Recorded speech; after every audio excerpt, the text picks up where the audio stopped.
사도신경으로 신앙 고백하십니다. 나는 전능하신 아버지 하나님 전지의 창조주를 믿습니다. 나는 그 유일하신 아들 우리 주 예수 그리스도를 믿습니다.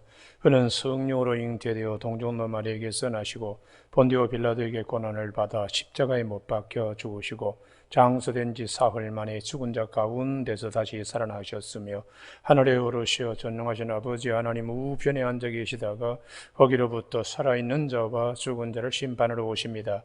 나는 성령을 믿으며 거룩한 공교회와 성도의 교제와 죄를 용서받는 것과 몸의 부활과 영생을 믿습니다. 아멘. 하나님께서 이 아침 우리 모두에게 주시는 생명의 말씀은 마태복음 27장 11절에서 14절 말씀까지 한 절씩 교독하시겠습니다. 마태복음 27장 11절. 예수께서 총독 앞에 섰음에 총독이 물어 이르되 내가 유대인의 왕이냐? 예수께서 대답하시되 내 말이 옳도다 하시고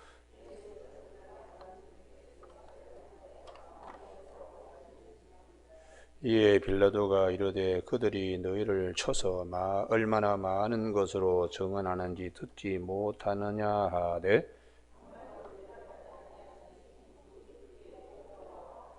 아멘. 오늘 14절에 한마디도 대답하지 아니하시니 총독이 크게 놀라워하느니라 하는 말씀 중심으로 거룩함을 지키는 길이라는 제목으로 말씀을 나누겠습니다.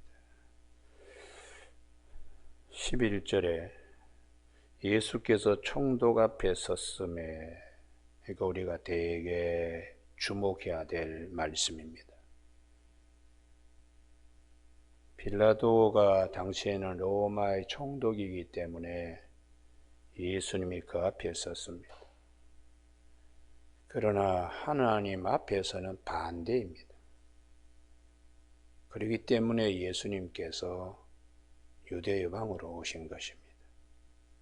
우리가 흔히 보면 이 빌라도 앞에 섰는 것만 생각하기 쉽습니다.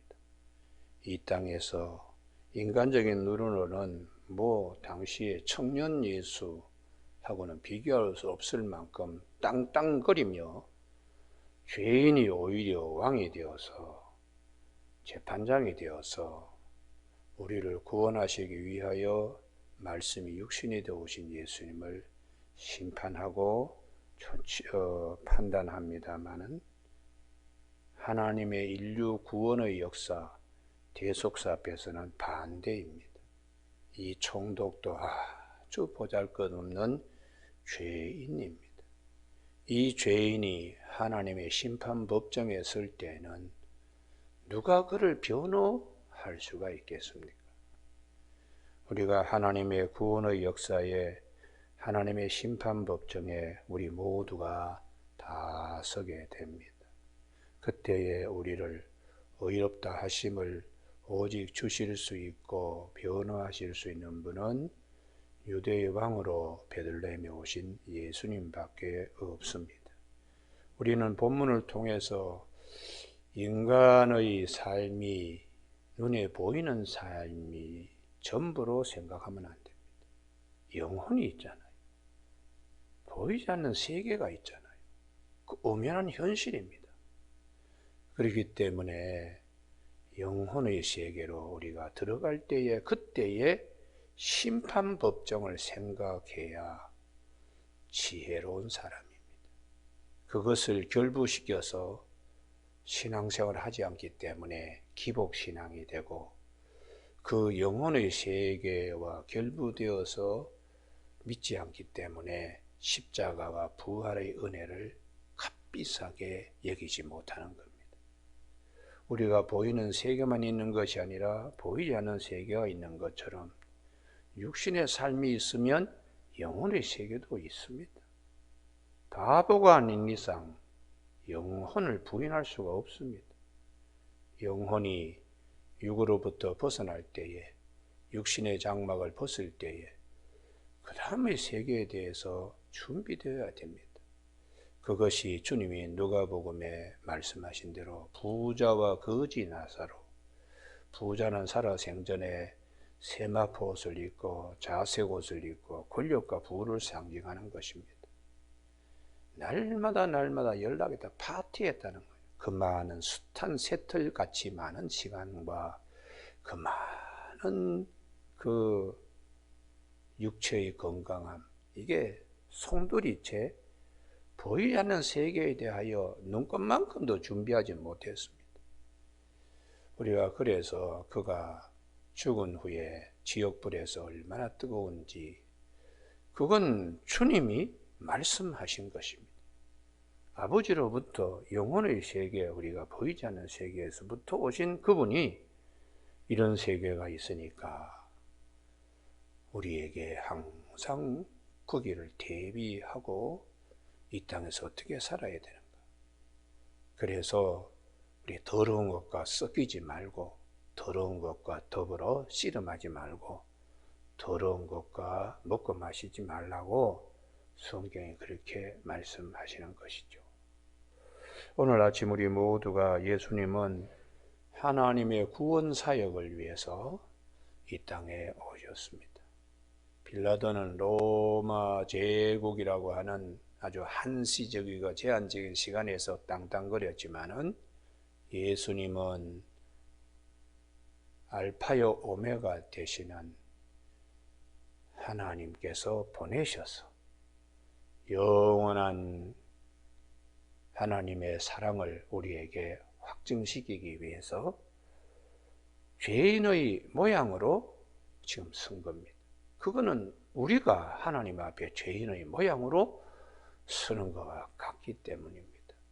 그래서 주님께서 이제 이 땅에 오셨는데 두 번째에 하나님의 구원 사역을 완성시키기 위해서 베들레헴에 아기 예수님으로 오셨습니다.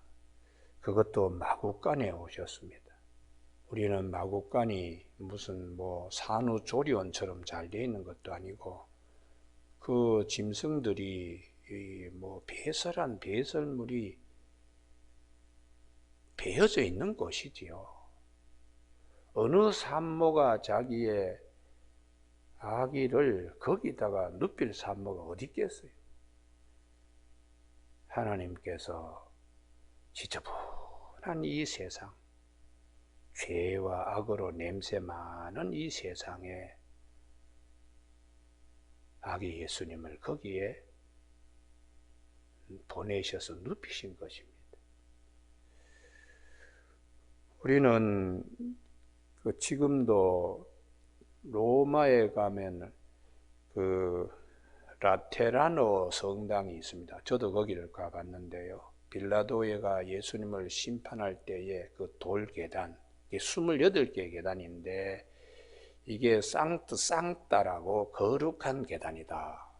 그래서 거기에 많은 사람들이 이제 참회로 무릎을 가지고 기어 올라가고 이렇게 했던 건데, 그것이 콘스탄티누스 대제의 어머니가 예루살렘에 가서 그 통째로 로마로 이제 다 옮겨가지고 그것을 성당에 올라가는 계단으로 삼은 그런 라테라노 성당이 로마에 있습니다. 그건 우리가 예수님이 빌라도에게 이렇게 재판받고 신문받은 것은 이건 부인할 수 없는 물증적인 빌라도의 그 재판 법정의 계단이 그것을 증명합니다. 주님께 이렇게 총독이 묻습니다. 내가 유대인의 왕이냐 할 때 예수님께서 대답하실 때 내 말이 옳도다. 이건 뭘 의미하는가 하면은 구원의 주를 유대인의 왕으로 하나님이 보내신다고 수차 말씀하셨습니다. 선지자를 통해서 수차 말씀하신 그 말씀이 이루어졌다는 것이죠. 유대인만의 왕으로 오신 것이 아니고 유대인의 왕으로 오신 이유는 이사야 11장 1절에 이새의 줄기에서 한 싹이 나며 그 뿌리에서 한 가지가 나서 결실할 것이로 그의 위에 여호와의 영과 지혜와 총명의 영이요 모략과 재능의 영이요 지식과 여호와를 경외하는 영이 강림한다고 다윗의 후손으로 그분이 오실 것이다. 그리고 스가랴서 9장 9절에 시온의 따라 크게 기뻐할지어다 예루살렘의 따라 즐거이 부를지어다 보라 내 왕이 내게 임하시나니 그는 공의로우시며 구원을 베푸시며 겸손하여서 나귀를 타시나니 나귀의 작은 것 곧 나귀 새끼라고 말씀하신 대로 예루살렘 입성할 때 나귀 새끼를 타고 올라오셨어요. 그러니까 네가 유대인의 왕이냐 할 때 네 말이 옳도다 할 때는 하나님의 모든 말씀이 나를 통하여 이루어진다는 것을 주님이 말씀하고 있습니다. 또 미가서 5장 2절에 베들레헴 에브라다야 너는 유다 족속 중 작을지라도 이스라엘을 다스릴 자가 내게서 내게로 나올 것이라. 그의 근본은 상고의 영원에 있느니라.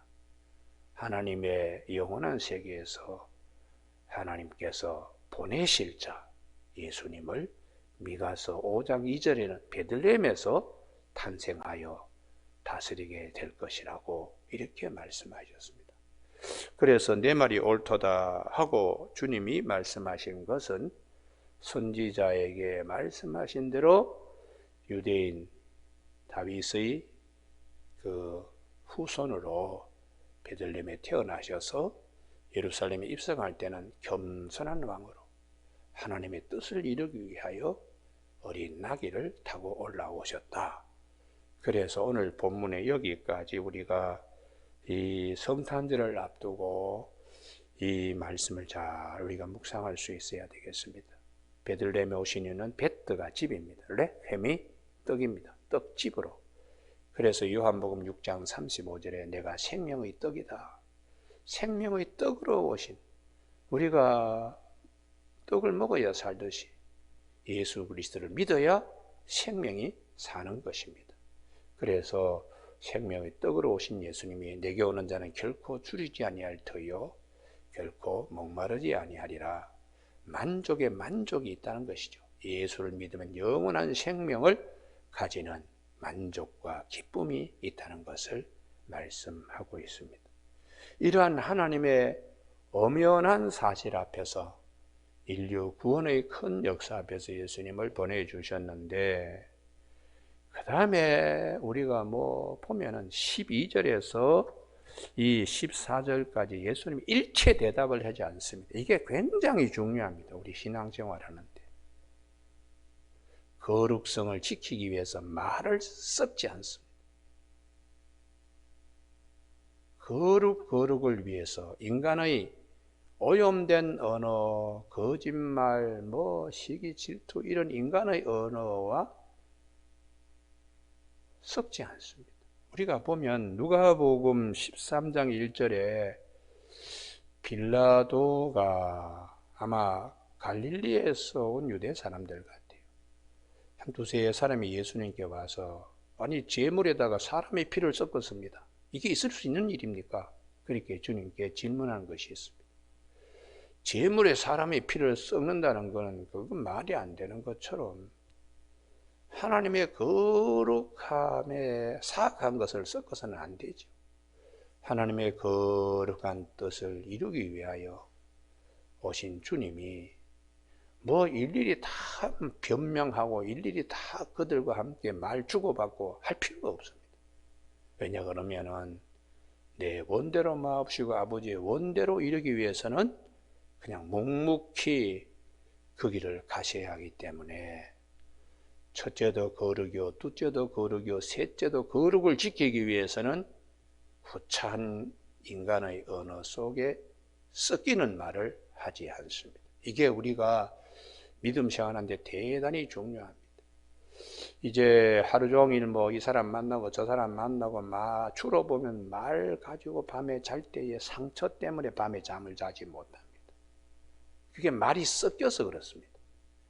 그래서 사람하고 다 헤어졌는데 그 말의 그 잔영은 내 속에서 계속 메아리치면서 돌아다니는 거예요. 그럴 때에 얼마나 많은 에너지가 소모됩니까? 그래서 성경은 그때마다 하나님의 말씀으로 돌아가서 인간의 언어를 섞이지 않도록 내 마음을 정리할 필요가 있어요. 할렐루야. 이게 영성 깊은 그리스도인의 자세입니다. 왜 예수님께서 대답하지 아니하시고 14절에 한마디도 대답하지 아니했다. 왜 그러셨을까? 말이 섞이지 않도록 그렇게 하시는 것이죠. 그래서 성경에 보면 하와가 왜 범죄하게 되었나? 뱀이 하는 말과 섞습니다. 동산에 있는 은나무의 열매를 먹지 말라고 했느냐? 이럴 때 창세기 3장 2절에 여자가 말하되, 이게 벌써 이제 주고받는 수작에 들어가면서 하나님께서 따먹지 말라 하는 말이 이제 뱀이 아이고 따먹으면 하는가 되리라 하는 이 말과 이제 섞이기 시작하는 거죠.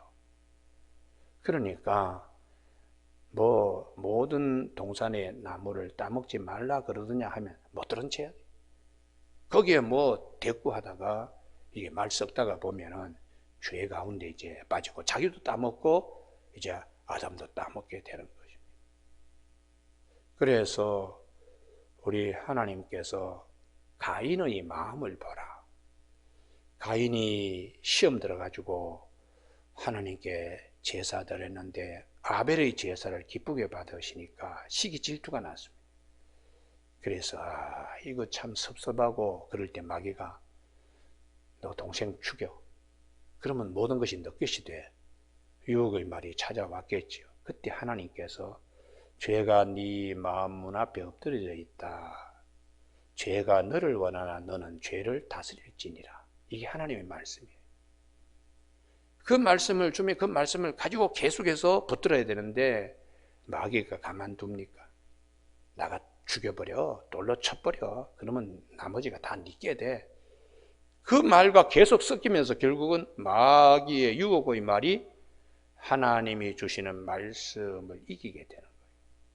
그래서 살인자가 되는 것입니다. 피극의 결과는 그렇게 되는 겁니다. 우리가 마음에 여러 가지 생각들이 찾아오고 그냥 언어의 그 잔영들, 잔상들, 우리가 친구들하고 얘기하다가 헤어졌어요.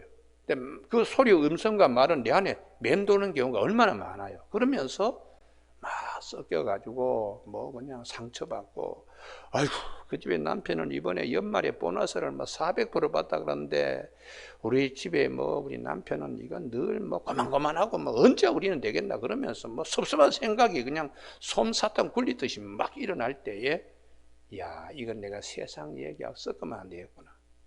거룩을 지키는 하나님 앞에 내가 하나님의 구원의 은혜를 생각하면서 우리 자신들을 잘 정리해가며 나가야 됩니다. 그래서 성경에 보면 말 썩다가 망한 사람들이 이게 많이 있어요.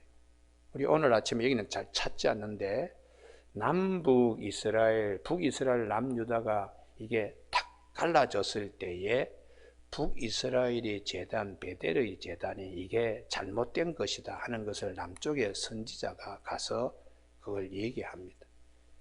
그리고 임금이 못된 짓 할 때에 그런 자에게 우리가 여기를 한번 찾아보지요. 열왕기상 13장인데요. 열왕기상 13장에 저놈 잡아라 하면서 임금의 손이 굳었을 때에 이 사람이 기도해가지고 손을 펴줍니다. 그랬더니 열왕기상 13장 537면인데요. 왕이 우리 집에 함께 가자, 쉬자, 나한테 선물 주겠다 하면서 얘기할 때에 하나님의 사람이 왕의 집에 재산 절반을 준다 할지라도 그러지 않겠습니다. 여기까지는 하나님의 말씀을 끝까지 지킵니다. 그래서 9절 이는 곧 여호와의 말씀이 내게 명령하여 이르기를 떡도 먹지 말며 물도 마시지 말고 왔던 길로 되돌아가지도 말라. 썩지 말라는 것이죠. 그렇게 했는데 그 다음에 11절 이게 베델의 한 늙은 선지자가 살더니 그러니까 그 속에 구렁이 같은 생각이 얼마나 많겠어요. 그래서 이 남유다에서 온 젊은 그 선지자가 여로보암에게 한 일을 듣고서 아들들이 아버지한테 얘기하니까 그 늙은 선지자가 나귀의 안장을 지우고는 와서는 14절에 여기가 대단히 중요합니다.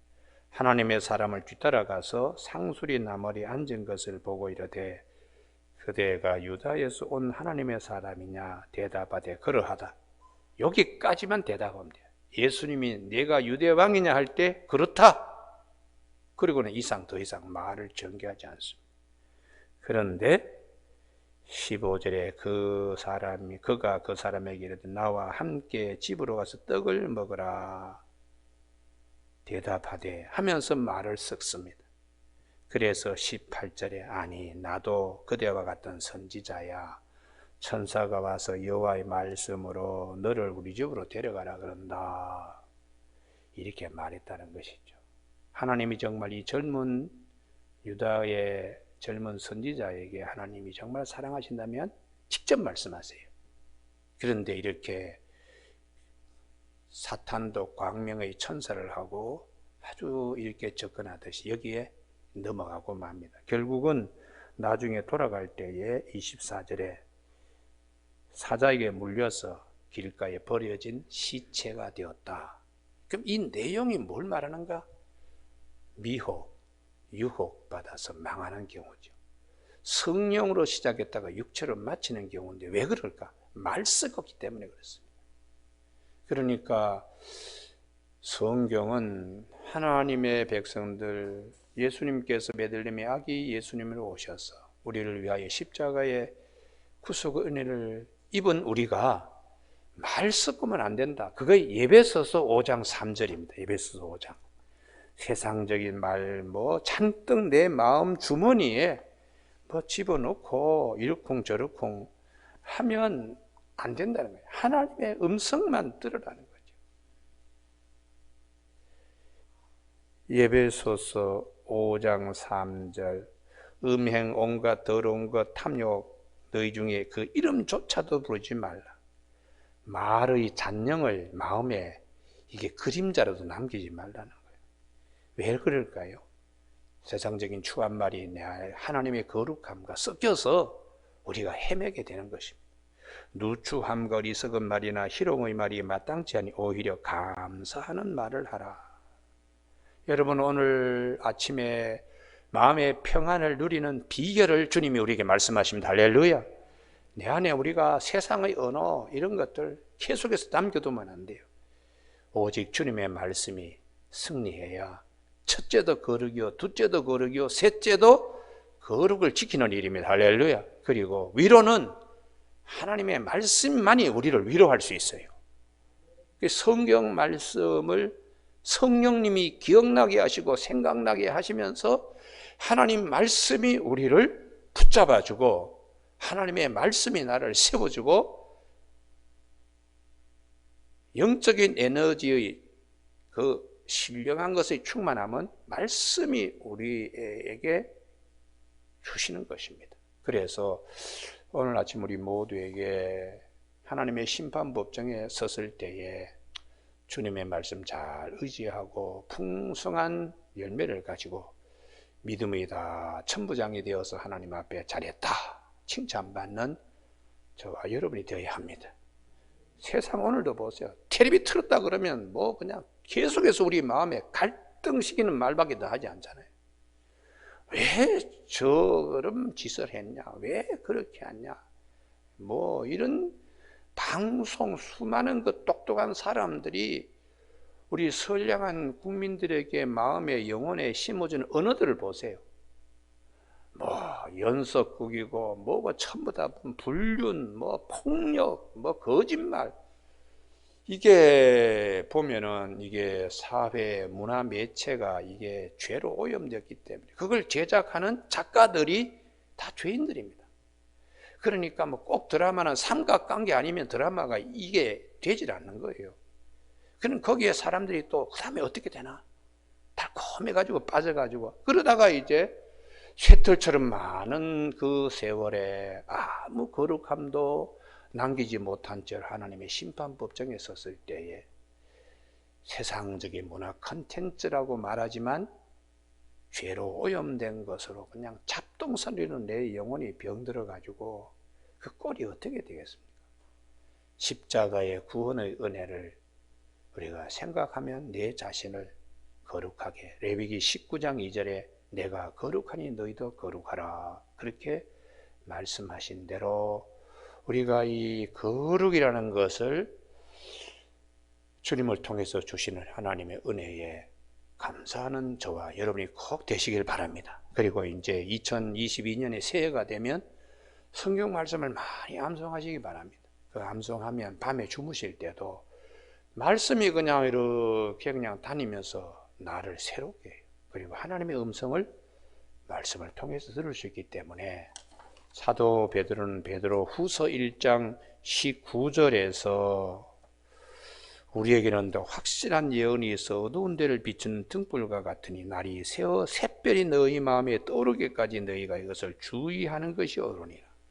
하나님 말씀에 집중하라는 거죠. 내 속에서 말씀하신 하나님의 음성이 깜깜하다가 밝은 샛별이 탁 떠오르는 것처럼 그때 그 만나는 기쁨은 이루 말할 수 없습니다. 정말 이 문제를 어떻게 해결할까 그러는데 말씀이 오셔서 쫙 말씀하실 때 그때의 기쁨은 깜깜할 때에 갑자기 하늘에 별이 나타난 것과 같은 마음에 큰 기쁨이 있는 것이죠. 말씀이 육신이 되어 우리 가운데 오신 주님, 그렇기 때문에 우리 육신에도 말씀을 주십니다. 할렐루야. 그 말씀에 축복들이 꼭 있기를 주님의 이름으로 축원합니다. 기도하시겠습니다. 하나님 아버지, 주께서 저희들을 사랑하여 주셔서 말씀이 육신이 되어 우리 가운데 오신 우리 주님이 어떻게 빌라도의 법정 앞에서 어떤 말씀을 하시고 어떤 말씀을 하시지 않았는가를 오늘 아침 우리 모두에게 보게 하심을 감사를 드립니다.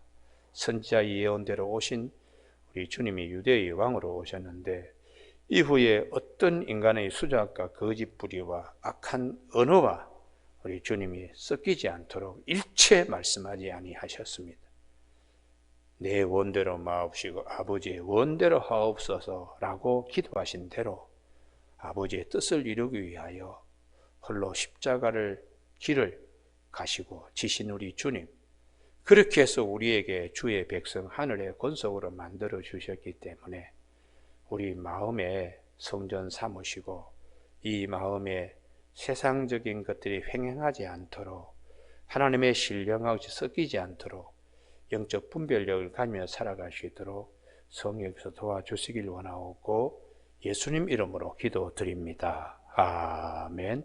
하늘에 계신 우리 아버지, 아버지의 이름을 거룩하게 하시며 아버지의 나라가 오게 하시며 아버지의 뜻이 하늘에서와 같이 땅에서도 이루어지게 하소서. 오늘 우리에게 이루할 양식을 주시고 우리가 우리에게 잘못한 사람을 용서하여 준 것 같이 우리 죄를 용서하여 주시고 우리를 시험에 빠지지 않게 하시고 악에서 구하소서. 나라와 권능과 영광이 영원히 아버지의 것입니다. 아멘.